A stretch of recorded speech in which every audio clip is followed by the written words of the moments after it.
Welcome back, students. We are so excited to show you what we have in store for you this year, especially you, Ruby. Where do you think you're going, Ruby? Class is about to begin. After all, don't you want to remember? Good, just head into the nearest classroom and grab the memory inside. That'll be your lesson for today.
Class is dismissed. Enjoy your weekend, students.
Entity log number 666, Celestial Shadows.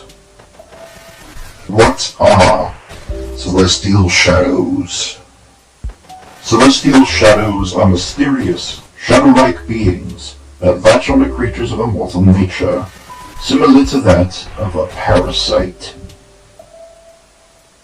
Parasitic infection. When latching onto immortal beings, celestial shadows will change their appearance to a darker and more twisted version of the immortal host that they're feeding off of.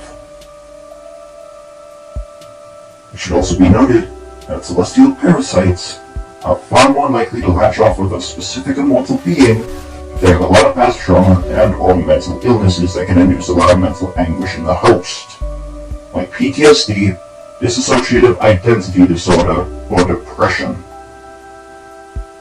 Is the parasite a different entity than the host? Despite their parasitic nature, they are usually a separate entity from the host that they're latching onto. Are celestial shadows hereditary? Currently, it is unknown if celestial shadows can be passed on to immortal offspring genetically. Diets. Celestial shadows usually get their sustenance by mentally and physically tormenting their host in a variety of ways, and with a variety of abilities.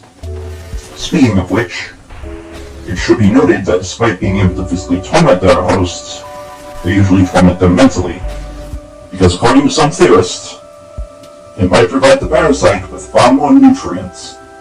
The currently known methods of torment by celestial shadows and their currently known abilities are listed below. Abilities.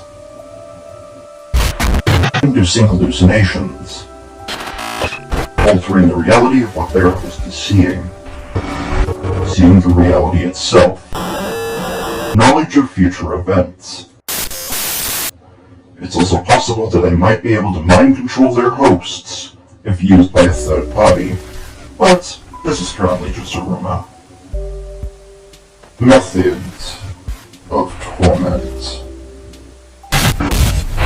Bringing up past trauma that the host went through, inducing hallucinations of people who are dead, so the parasite can use them to torment their host, altering the reality that the host is currently witnessing to show past or future events in order to screw with their host's mind, creating new trauma in the present, using past trauma to create new trauma, killing those close to their host, etc. Origin. Currently, the origin of celestial shadows is unknown. However, it's believed that they might come from somewhere outside of reality. The evidence for this theory mainly lies with the sounds that can be heard from the celestial shadows themselves, these sounds being static. And the sound of an opening and closing VCR. More evidence will be needed for this theory before we can confirm if this is the case. Weaknesses. While we are currently unsure if celestial shadows can actually be killed, we know that they can be suppressed with anything containing anti-realite inside of it. Miscellaneous information. While we know that celestial shadows feed off of immortal beings, there are rumors that celestial parasites may have motives outside of just getting sustenance. However, more information will be needed before we can actually confirm this. End of log.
Removing from area.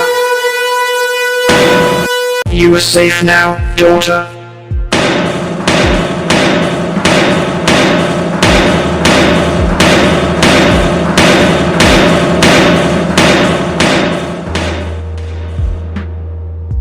Powering off.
Don't you know that's dangerous?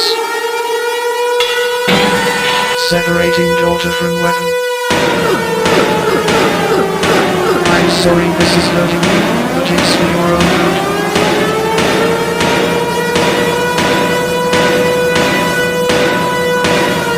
I'm sorry daughter, I'm afraid I can't do that.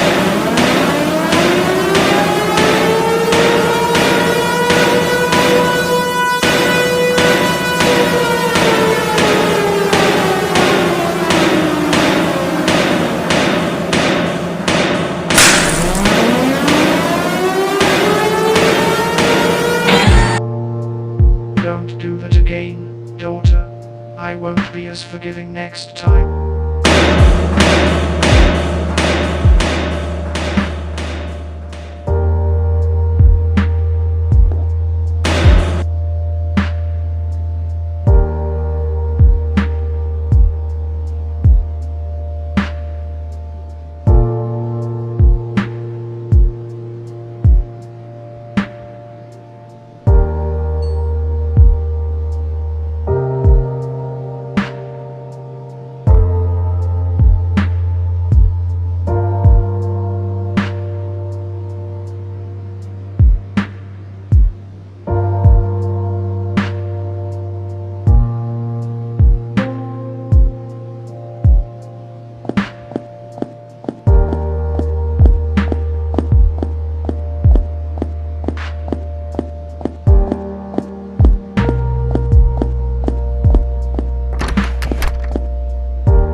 You've reached Ruby Master.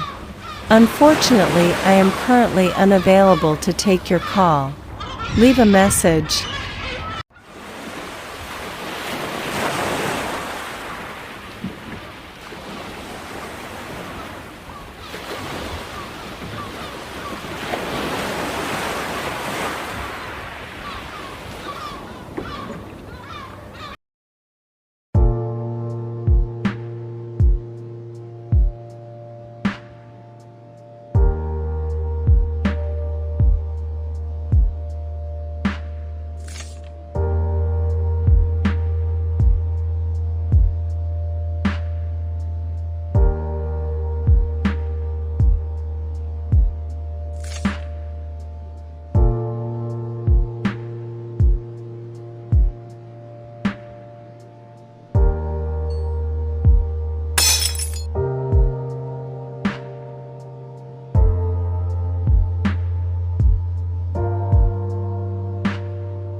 I'm sorry, I couldn't protect you, daughter.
The DNA to offspring machine. What is the DNA to offspring machine?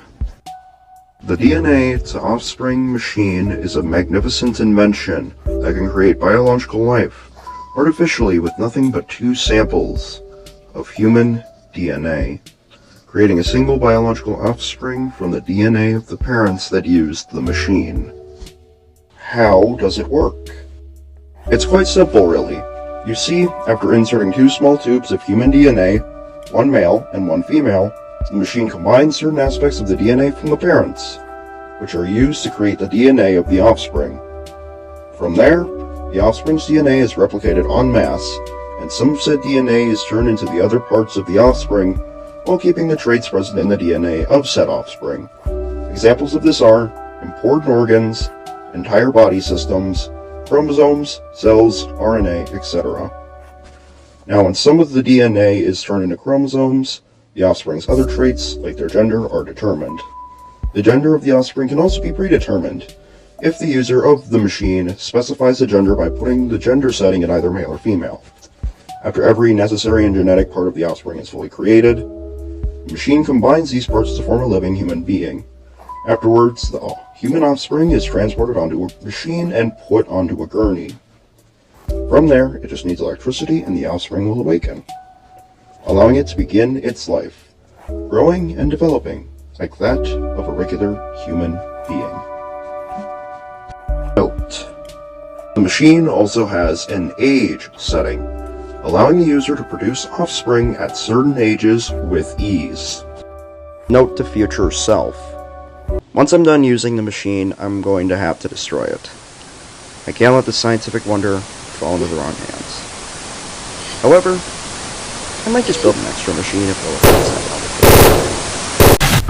it'll. End of note.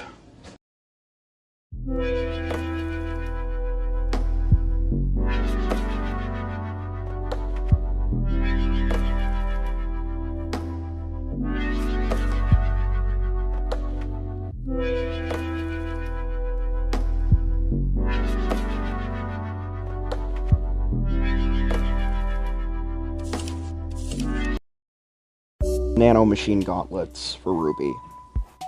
After a lot of research, I believe I've finally figured out how to make something that can not only suppress Ruby's shadow, but also protect her if she's ever in danger when Lilith and I aren't around. These gauntlets are formed with small nanomachines made out of steel and anti-realite, ensuring that the shadow inside of Ruby cannot harm her or anyone nearby whenever she wears them. As for how they work, it depends on the movements of not only Ruby, but also those who are around her. For example, if Ruby's either about to punch someone, or if she and those around her aren't doing anything harmful, then the nanomachines will remain on her chest or move to her hands, which would strengthen her punches if she was harming someone who's dangerous. On the other hand, if someone was to physically harm Ruby, then the nanomachines would move towards the part of her body that's about to be harmed, which would ensure that she doesn't get injured or harmed whatsoever. I'm not sure if Ruby will like them or not. However, I really hope that this invention won't make things worse for Ruby, because I'm not sure what else I can do for her if it does. Besides, Lilith and I have tried every other solution that we could come up with for this. Hell, we even have our own experience with this from our own shadows, and not even our own methods to suppress them worked for Ruby. However, if this does work, and manages to suppress her shadow, then we might have to make her wear it whenever she goes outside of our house. I know that she's probably going to hate it, but it's for her own good.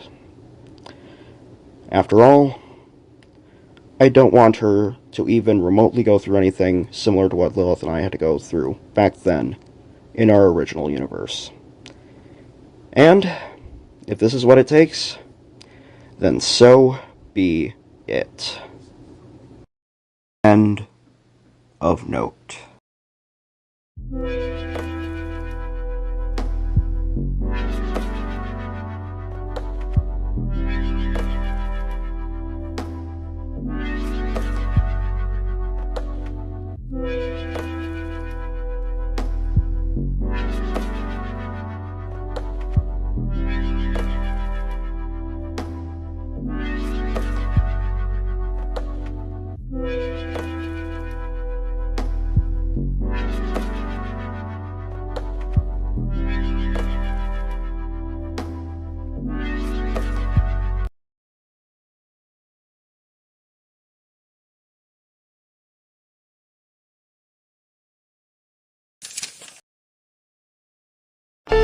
I don't even know how I should begin writing this note. Lilith and I have done everything we can to protect Ruby ever since she was first created. But our methods either wouldn't work or work in a way that we had anticipated. To show what I mean, I'll start from the beginning and work my way to the present. Now, shortly after Ruby was created, Lilith told me that every now and again, she'd see what she thought the shadow of Ruby moving around in the distance. And whenever she saw it, Ruby would be nowhere to be found. Following this, I did what any reasonable person would do. I installed more security cameras in and outside of the house. Every morning, I check on the cameras to see if they picked up anything similar to what my wife saw. After looking at the security camera footage one day, I saw what neither one of us ever wanted to see after creating a beloved daughter. Ruby's shadow. What the cameras picked up that day was nothing like the shadows that Lilith and I have. You see, when it comes to our shadows, they're separate entities, meaning that while they can negatively affect us, we are at least aware of them, and have full control over our bodies. Ruby, however, didn't get as lucky as us when it came to her shadow. You see, her shadow is a physical part of her, like that of an alternative personality. This means that Ruby has control over her body some of the time, and her shadow self, Shadow Ruby, is in control of her body for the rest of the time. Now, after finding this horrifying discovery on the cameras, I showed the footage to Lilith. I still remember how Lilith reacted to seeing the footage. To say that she was in tears would be the understatement of the century. She cried so much. In fact, I had to comfort her for what felt like days. See, we've both gone through a lifetime's worth of suffering in our past. But Lilith, sometimes I honestly can't help but think that she had it way worse than I did. Even if it was debatable when it came to who had suffered more. After I comforted Lilith for a few hours and got Ruby to bed for the night, we both decided that we had to find some way to make sure that Ruby did not go through near as much torment as we did. Which caused us to begin researching some ways to either heavily suppress or remove her shadow. This research went on for several months as we tried many different methods to deal with her shadow. However, one by one, they would fail as our beloved daughter greatly suffered. Eventually, though, we came across a light shining in the darkness. Anti-realite. Apparently, this rare material was able to suppress and maybe even kill celestial shadows, like the one that we were dealing with at that exact moment. And so, I got to work, making some steel and anti-realite nanomachine gauntlets for Ruby. Over the next few weeks, as a final Hail Mary of sorts. Once I had finished making them, we gave it to Ruby. We told her to wear it whenever she left the house. And for a time, she listened. We thought that our problem was over. Unfortunately, we were beyond wrong. You see, around a year after we gave Ruby her gauntlets, we got news from her school that not only was she falling asleep during class, but her grades were also starting to plummet. This wasn't like Ruby. Up until now, she had excelled in her classes, and always made sure to get enough sleep every night. So when this happened, out of the blue. We both knew something was up almost immediately. This resulted in us checking the camera in Ruby's room over the next few days. What we found not only baffled, but also horrified us. It turns out that by having Ruby wear those gauntlets so much during the daytime, we actually ended up delaying when Shadow Ruby would come out. In other words, Shadow Ruby was coming out at night, which resulted in Ruby barely getting any sleep at night. This caused these problems in the first place and gave Shadow Ruby a feast of nutrients to feast upon. And here, Lilith and I came to a horrific realization. We couldn't do anything to stop this at the time being. Because if we were to have her stop wearing her gauntlets, then we'd risk not only traumatizing her, but also getting into hot water with the authorities. For example, Shadow Ruby could come out while Ruby was at school and slaughter everyone there, just to get a near endless amount of trauma to feed upon for the rest of her existence. To say that we were screwed is quite the understatement. After our discovery, Lilith gave up trying to find some way to get rid of her heavily suppressed or daughter's shadow counterpart. Honestly, I couldn't blame her. We tried everything we could think of, but none of our solutions had worked. As for me, I stayed determined and kept searching through the Gigantoverse, looking for some potential solution that I prayed was somehow there. Meanwhile, Ruby had befriended and eventually fell in love with a boy named Stanley. However, she was now questioning the point of her gauntlets more than ever before, and we even got into an argument over them one night. Now, she wants to know why she has to wear them, but I'm not sure if I have something to tell her. Seriously, what am I going to say to her? She's always had an alternative personality wanting to traumatize her for nutrients? There's no way she's going to take that seriously. This would result in her choosing them not to wear them one day before she gets traumatized for life. This has only increased my desperation. I'm trying to find a solution to what Ruby has been going through, but I'm not sure if I'll be able to find one. And Lilith has noticed my desperation. She recently told me that it would probably be for the best if we went on vacation for a little while, so we can clear our heads and have some fun for the first time in a long while. I've agreed with her on this. After all, we both need a break after all of this, and I know just the place to head to. However, before I close out this note, I want to leave a message, just in case Ruby ever discovers this note and reads it. Ruby, I'm genuinely sorry for being so overprotective and harsh on you over all these years. I never wanted this whole Shadow Ruby situation to happen. What I wanted for you was for you to live a normal life without suffering like your mom and I did.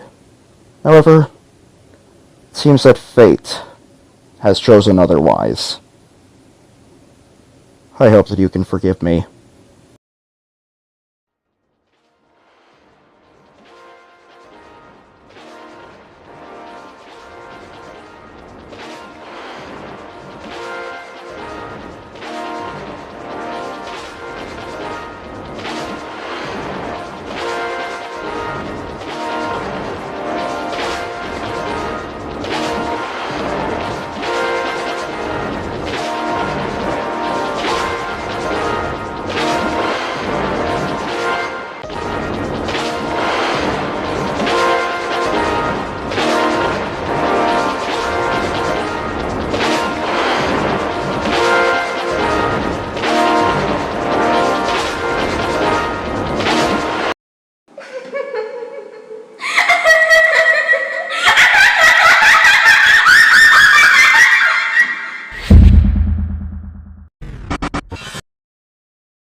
Of course it's you.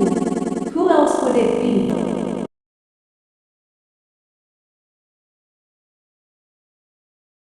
Yes, I did.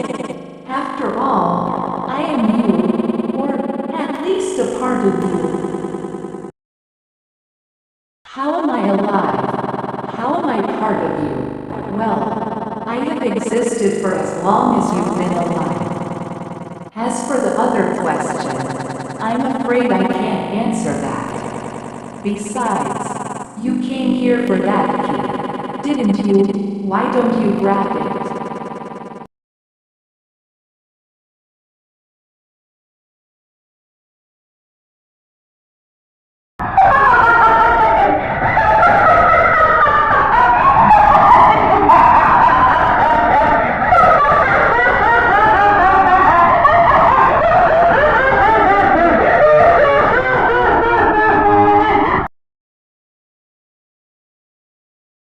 Why should I? It's hilarious to watch you fail at such a simple task. Besides, you probably would have been able to grab that key if you weren't so defective.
Going somewhere?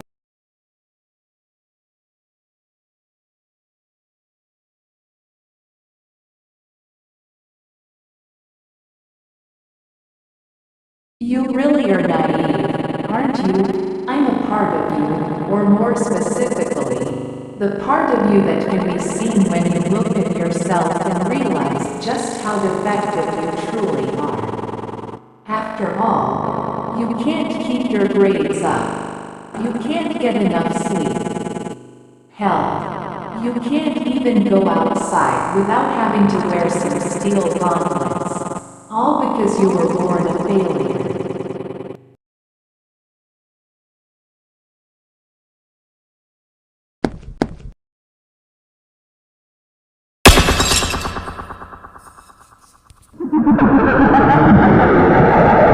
You're lying to yourself, and you know it. Besides, despite needing your gauntlets whenever you go somewhere, you didn't even notice that you didn't bring them here in the first place. Did you? Your parents warned you of the consequences, and yet you didn't even listen because your parents didn't tell you that you were defective. Don't believe me that you aren't wearing them? Look at yourself.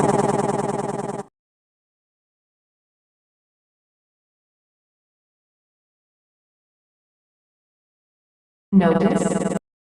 You should know very well that you don't even notice details that are right in front of you. Just like your father. Speaking of your parents, they don't even have the defect you're cursed with. They're flawless, especially your mother.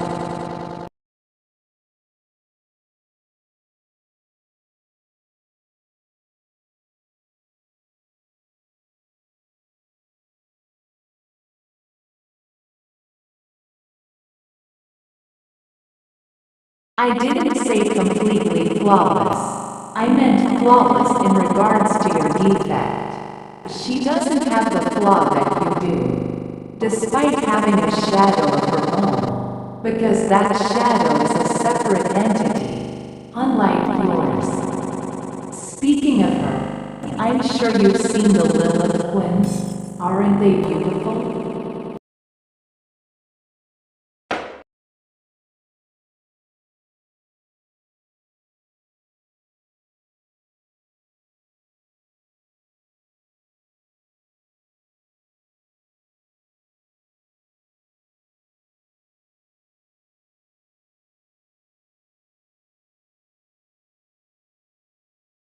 They're beautiful because, like your mother, they lack the defect that you were born with. Something we had in mind when we created them.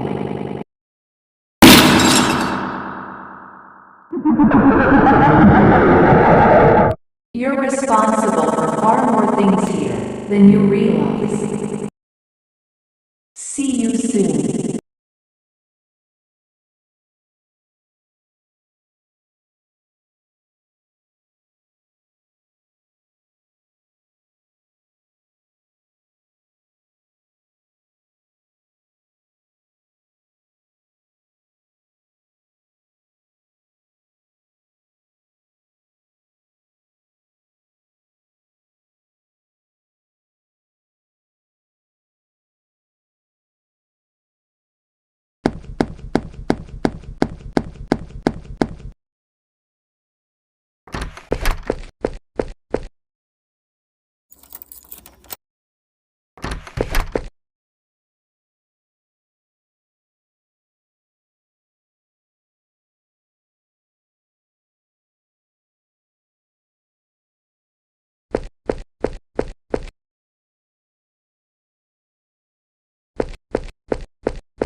Did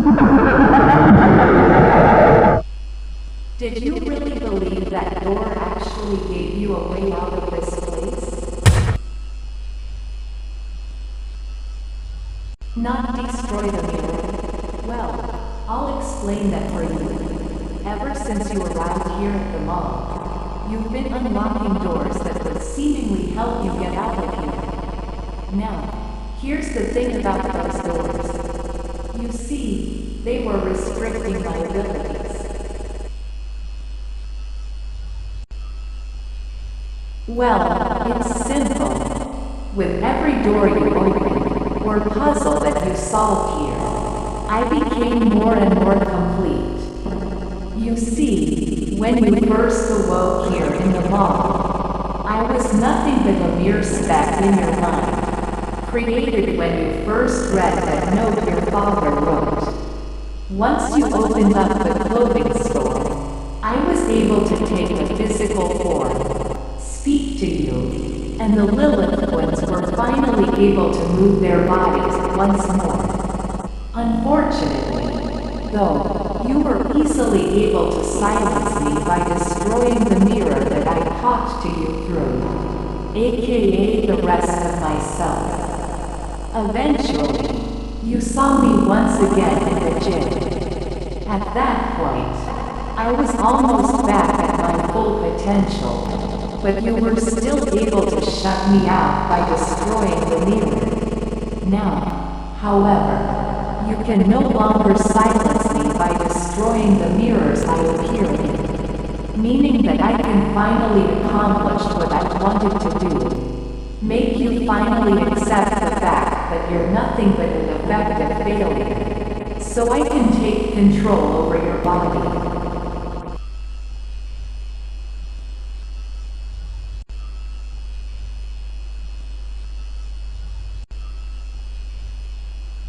It's because of the fact that throughout your entire life, you've been either ignorant of your defect or straight up ignored